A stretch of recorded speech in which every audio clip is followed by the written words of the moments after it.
नमस्कार, मैं छत्तीसगढ़ अखबार के यूट्यूब चैनल इंडिया आजकल के स्टूडियो से सुनील कुमार। छत्तीसगढ़ पिछले कई बरस से लंबे चौड़े भ्रष्टाचार की खबरों के बिना एक दिन भी सांस नहीं ले पाता। हर दिन के अखबार पटे रहते हैं। सैटरडे संडे, शनिवार इतवार को अदालत बंद रहती है, लेकिन फिर भी ईडी की मेहरबानी से कई जगह छापे वगैरह पड़ते रहते हैं। वो लोग कैलेंडर का दिन देखकर नहीं जाते, जब उनके पास सबूत जुट जाते हैं तो चले जाते हैं। एक के बाद एक घोटाला, एक के बाद एक घोटाला। इसके पहले भी 5-7 साल के पहले भी सीबीआई की जांच चलते रही कई मामलों में। कांग्रेस की भूपेश बघेल की सरकार आई तो सीबीआई को दी गई इजाज़त को वापस ले लिया गया कि अब अगर यहाँ जांच करना है तो पहले सरकार से इजाज़त ली जाए। ये एनडीए और बाकी पार्टियों का झगड़ा था। ये तो बहुत सारे राज्य, जैसे छत्तीसगढ़ में कांग्रेस था, मध्य प्रदेश, राजस्थान, या तृणमूल कांग्रेस का बंगाल, ऐसे कई राज्यों में, गैर एनडीए राज्यों में सीबीआई को दी गई, जिसको एक ब्लैंकेट परमिशन कहा जाता था, वो वापस ले ली गई इजाज़त। खैर, सीबीआई की जांच नहीं हो पाई इन सालों में, लेकिन इतना कुछ हो रहा था कि ईडी की जांच चलते रही। ईडी को सहूलियत ये रहती है कि कहीं भी किसी भी जांच एजेंसी ने एक एफआईआर दर्ज की है तो वहां से ईडी अपनी आगे की जांच शुरू कर सकती है। तो छत्तीसगढ़ में कुछ 3-4 हज़ार करोड़ का शराब घोटाला, तो जाने कितने हजार करोड़ का कोयला घोटाला, तो और कई तरह के घोटालों की जांच ईडी कर रही है।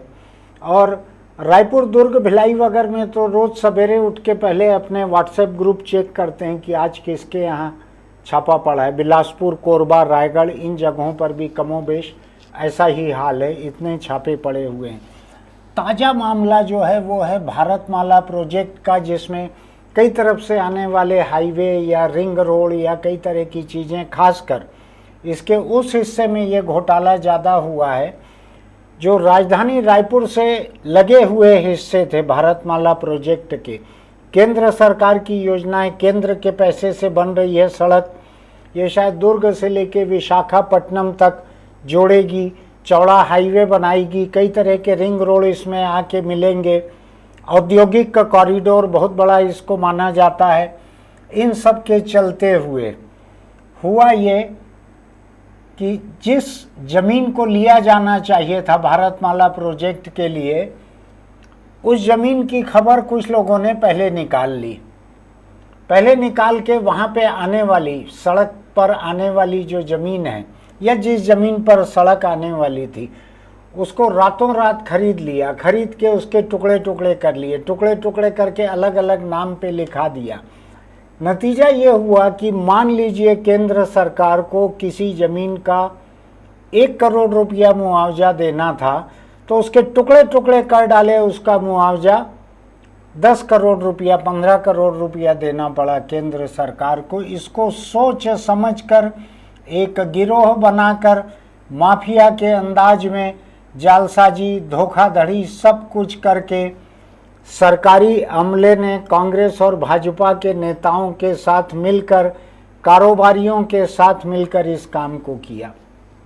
अभी जो छापे पड़ रहे हैं, इसमें कुछ तो ऐसे दलाल सामने आ रहे हैं जिनके यहाँ छापे पड़े हैं, जो कांग्रेस के राज में भी दलाल थे, भाजपा के राज में भी दलाल थे, कांग्रेस के नेताओं के भी करीबी हैं, भाजपा नेताओं के भी रिश्तेदार हैं। ऐसे लोगों के यहाँ भी अभी छापे पड़े हैं। तो भारतमाला परियोजना को लेकर अभी कांग्रेस और बीजेपी के बीच कोई ज़्यादा बड़ा फर्क यहाँ पर छत्तीसगढ़ में ईडी की कार्रवाई में देखने के लिए नहीं मिल रहा है। बाकी देश को लेके कांग्रेस या गैर एनडीए पार्टियां चाहे जितनी शिकायत करें ईडी की, कम से कम छत्तीसगढ़ में इस एक मामले में, भारतमाला प्रोजेक्ट के मामले में ईडी की कार्रवाई जो है, इसमें कांग्रेस और भाजपा दोनों के करीबी बड़े ताकतवर, बड़े बड़े दिग्गज लोग जो हैं, सभी लोग घेरे में आए हुए हैं। यानी हालत ये है कि जनता के लिए, कारखानों के लिए, सामान के लिए सड़कें बनी नहीं, और लोगों ने अपने घर तक पैसा पहुंचाने की सड़क बना ली। इतना बेईमानी की, इतना धोखाधड़ी की, इतना जालसाजी की। मुझको एक किसी ने कहा है, जानकार ने, मैं नहीं जानता बात सही है या नहीं, इसलिए नाम नहीं बोल सकता आपके सामने। मुझको किसी ने ये कहा कि एक कारोबारी ने देश के एक महानगर में एक दफ्तर खोला, वहाँ से भारतमाला परियोजना के नक्शे निकाले कि किन जमीनों पर से ये सड़क जाएगी, कौन सी ज़मीन का अधिग्रहण होगा। उसके बाद में वहाँ की खरीदी चालू हुई अंधाधुंध। उसमें पटवारी, रेवेन्यू इंस्पेक्टर, आरआई, तो एसडीओ, तो सभी लोग शामिल हो गए थे उसमें। जो एक कहावत है पुरानी कि बहती गंगा में हाथ धोना, तो ये गंगा भी नहीं बह रही थी, ये सड़क बनने वाली थी, लेकिन इसके पहले लूटपाट चालू हो गई। पहले तो ये होता था कि कंस्ट्रक्शन में लूटपाट होती थी ठेकेदार से, अब तो ये जमीनों की अफरा तफरी करके बड़े बड़े अफसर इसमें शामिल हैं, ऐसा सुन रहा हूँ मैं। और कई जिलों में ईडी ने छापे मारे हैं। इसका पैसा जो है इस घपले का कई जगह गया है। एक खबर मुझको कह रही है, मैं नहीं जानता सच है या नहीं है, वो कह रही है कि ये पैसा जो है इसमें और शराब घोटाले का पैसा, ये दोनों मिल गया है कहीं पर जाकर। आप समझ रहे हैं ना, जैसे एक त्रिवेणी संगम होता है। मैं अच्छी मिसाल का बेजा इस्तेमाल करना नहीं चाहता, मैं उसको दूसरे तरीके से कहता हूँ। एक गटर से निकला हुआ नाला और दूसरी गटर से निकला हुआ नाला, इनका संगम अगर कहीं हो गया है, तो ऐसा कुछ मुझको अभी इस भारतमाला प्रोजेक्ट में सुनाई पड़ रहा है। कई नाम सामने आ रहे हैं, लेकिन जब तक ईडी अदालत में नाम न दे या प्रेस नोट में नाम न दे, तब तक नाम लेना खतरनाक है। लेकिन शराब घोटाले के बड़े नामी गिरामी जो लोग हैं, वो लोग भारतमाला के घोटाले में किसी तरह से शामिल हैं। कांग्रेस और भाजपा एक है, इसमें सर्वदलीय समभाव चल रहा है एकदम।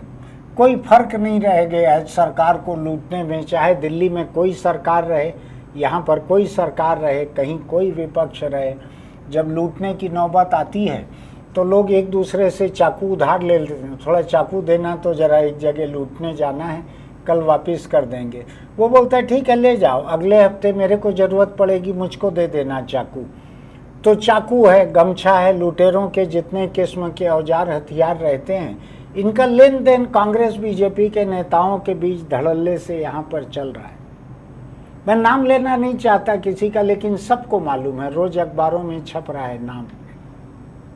कैसे इतना हौसला होता है मैं सोच नहीं पाता हूँ। प्रधानमंत्री नरेंद्र मोदी बहुत कड़क मिजाज के व्यक्ति हैं, अमित शाह भी कड़क मिजाज के माने जाते हैं, नितिन गडकरी भी जो भारतमाला प्रोजेक्ट जिनके विभाग में आता है, मंत्रालय में आता है, उनके बारे में भी माना जाता है कि वो नज़र रखते हैं प्रोजेक्ट पर। लेकिन ये लूटपाट जो चल रही थी, इतनी भयंकर चल रही थी, और इसमें ठेकेदार से कोई पैसा कमाने का कोई चक्कर नहीं था। जो कमीशन जो है आम है, जिसके बारे में नितिन गडकरी भी एक बार छत्तीसगढ़ आए थे, डॉक्टर रमन सिंह की सरकार थी, पीडब्ल्यूडी के अफसरों को नितिन गडकरी से मार्गदर्शन दिलवाने के लिए सर्किट हाउस में इकट्ठा किया गया था रायपुर में। और नितिन गडकरी वहाँ बोल के गए थे कि कमीशन वगैरह जो लेते रहते हो उसको लेते रहना, लेकिन क्वालिटी ख़राब ना हो काम की, इतना ध्यान रखना।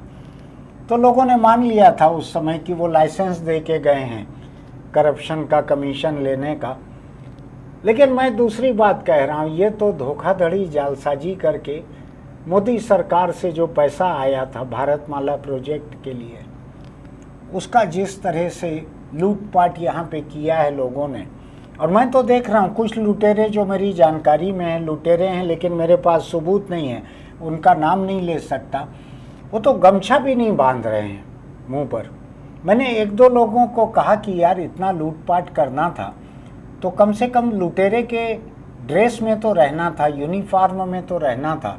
मैंने कहा हम जाते हैं किसी अच्छे रेस्तरां में खाने के लिए, तो वेटर आता है यूनिफॉर्म पहने हुए, हम उसकी यूनिफॉर्म को नहीं खाते हैं, खाते तो खाना ही है, लेकिन अच्छा लगता है साफ़ सुथरी यूनिफॉर्म में कोई आकर खाना खिलाता है। तो तुम लोगों ने जिस अंदाज में भारतमाला को लूटा है, मोदी सरकार के खजाने को, जिस हद तक, जिस बेशर्मी के साथ और जितने हौसले के साथ लूटा है, तो मुझको लगा कि तुम लोगों को तो गमछा बांध के ही आना चाहिए, राजधानी रायपुर भी आते हो या रायपुर में रहते हुए कहीं घूमते हो। तो उसने कहा हम क्यों गमछा बांधेंगे, कौन कोयले वालों ने गमछा बांधा, कौन शराब वालों ने गमछा बांधा, कौन यहाँ सरकार में बैठे हुए लोगों ने गमछा बांधा। इधर तो हमारे ऊपर जो आरोप लगा है जो भारतमाला घोटाले का, उसमें एक पटवारी ने तो खुदकुशी की है। कम से कम एक व्यक्ति को तो शर्म थी। कोई गमछा बांधने की कोई परंपरा है क्या हमारे यहाँ घोटाला करते हुए? मैंने कहा परंपरा तो नहीं है, लेकिन केंद्र सरकार के पैसे का जिस बड़े पैमाने पर लूटपाट तुम लोगों ने किया है, उसमें मुझको अच्छा लगता कि तुम लोग अपना गमछा बांधते, चाकू में धार करते, दस्ताना वगैरह पहन लेते, फरार भी हो जाते तो अच्छा लगा। कांग्रेस का देखिए, पिछले हर घोटाले में ईडी के चार्जशीट में जिसका नाम है, कुछ राम गोपाल जैसा नाम है, राम का भी नाम है, कृष्ण का भी नाम है, उसमें राम गोपाल अग्रवाल फरार है। वो 2-3 साल हो रहे हैं शायद उसको गायब हुए।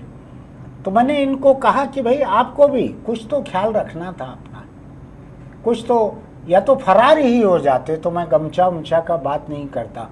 तो कई लोगों का बड़ा उनकी भावनाओं को ठेस पहुंची है। कहा कि आप इस तरह की बात करते हैं गमछा बांधने की, हम लोग कोई पेशेवर लुटेरे हैं क्या? मैंने कहा पेशेवर लुटेरे भारतमाला बनने के बाद वहाँ से निकलती हुई गाड़ी को रोक कर एक आध किसी गाड़ी से कुछ लूट लेते। आप लोगों ने तो मोदी सरकार के खजाने को लूट लिया। ये तो बड़ी लूट थी, सैकड़ों करोड़ की लूट है। ये हो सकता है हजारों करोड़ तक पहुंच जाए। और आप लोगों ने गमछा नहीं बांधा, ये अच्छा नहीं लगा। मुझको लगता है कि लुटेरे जो हैं उनको यूनिफॉर्म में रहना चाहिए। आपको क्या लगता है? आप भी रेस्तरां जाते हैं तो कोई खाते थोड़ी हैं यूनिफॉर्म को, लेकिन वो अच्छी पोशाक पहने हुए सर्व करते हैं। बड़े होटल के रेस्तरां के बाहर जो गार्ड है वो यूनिफॉर्म में सलाम करते हैं तो देखने में अच्छा लगता है। कलेजा थोड़ा ठंडा होता है, जो बिल चुकाते समय जलता है कि चलो कुछ तो मिला, शान शौकत मिली। तो ये लुटेरे जो हैं यहाँ के, कांग्रेस और भाजपा दोनों के हैं, बड़े बड़े नाम हैं, दिग्गज नाम है, मैं ले नहीं सकता, बहुत बड़े बड़े नाम हैं, लेना मुश्किल है। भूपेश सरकार के समय से चालू है ये लूटपाट। ये शायद राज्य की एजेंसी एसीबी ईओडब्ल्यू ने भी केस दर्ज करके इसकी जांच चालू की थी। और आज जहां तक पहुंचा है ये मामला, ईडी की छापेमारी, कौन जाएंगे भीतर, कौन रहेंगे, मुझको नहीं मालूम है। मैंने अभी पूछा है तो मुझको 2-3 अलग अलग एआई ने जिन लोगों के नाम बतलाए हैं, इसमें कई नेताओं के नाम हैं जिनके यहाँ अभी तक छापे नहीं पड़े हैं। दोनों तीनों एआई ने कहा है कि ये इन नेताओं से मिले हुए लोग हैं, इन नेताओं के करीबी लोग हैं। ऐसा एआई कह रहा है, मैं नहीं कह रहा। मैं तो जो ईडी कहता है मैं उतना ही कहता हूँ, उससे परे नहीं कहता। लेकिन मेरी व्यक्तिगत जानकारी है कि देश के एक महानगर में एक दफ्तर खोलकर भारतमाला प्रोजेक्ट के नक्शे हासिल किए गए कि उसमें कौन कौन सा खसरा नंबर, रकबा नंबर आएगा। पटवारियों से मिलके उसका मालिकाना हक निकलवाया गया, उन ज़मीनों की खरीदी बिक्री हो गई, उनके टुकड़े टुकड़े करके अलग अलग मालिकों के नाम पर दर्ज हो गया ताकि मुआवजा कई गुना अधिक मिले। मेरी कोई हमदर्दी नहीं है। प्रधानमंत्री नरेंद्र मोदी का खजाना भी देश की जनता का ही खजाना है। उसको अगर इस अंदाज में, इस बेशर्मी और इस हिंसक तरीके से, इस दुस्साहस के साथ में अगर लूटा गया है तो मेरी जरा भी हमदर्दी नहीं है ऐसे किसी भी व्यक्ति से, चाहे वो किसी भी पार्टी के रहे। फिलहाल तो 2 ही पार्टी के नेताओं का नाम आ रहा है, कांग्रेस का और बीजेपी का। देखते रहिएगा लगातार क्या होता है आगे, ये सिलसिला कहाँ तक पहुँचता है, कौन से और नेताओं के नाम सामने आते हैं। फिर भी मेरी उम्मीद है कि या तो आप वो राम गोपाल की तरह फरार हो जाओ तो हमारे कलेजे में ठंडक रहे कि जनता का पैसा अगर खाया है तो फरार हो गया है। मैं तो कह रहा हूँ, अभी साबित नहीं हुआ है कुछ। दूसरी तरफ ये है कि आप गमछा बांध के घूमो तो मेरी शिकायत खत्म हो जाएगी कि आप लुटेरे के यूनिफॉर्म में रहते हो। फिलहाल मैं जितना बोल रहा हूँ इससे जानकारी मेरे पास बहुत अधिक है, सबूत नहीं है मेरे पास, इसलिए मैं बहुत कम बोल रहा हूँ। फिर मिलेंगे। आपको लगता है कि हमने एक जायज़ मुद्दे को जायज़ तरीके से उठाया है तो हमारे YouTube चैनल को लाइक कीजिएगा, सब्सक्राइब कीजिएगा, नोटिफिकेशन की बटन दबाइएगा, कमेंट बॉक्स में लिखिएगा आपका क्या कहना है। चलते चलते एक छोटी सी सलाह, दोपहियों पर अगर चल रहे हैं तो सामने बैठे हों, चला रहे हों या पीछे बैठे हों, हेलमेट लगा कर रखिए। बिना हेलमेट आपका चालान हो सकता है। 2 लोगों का अगर चालान हो गया बिना हेलमेट 2 लोगों का, तो एक का दाम चले जाएगा, ध्यान रखिएगा।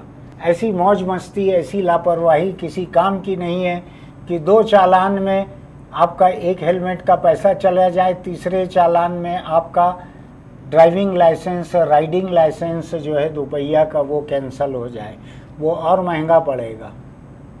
फिर मिलेंगे।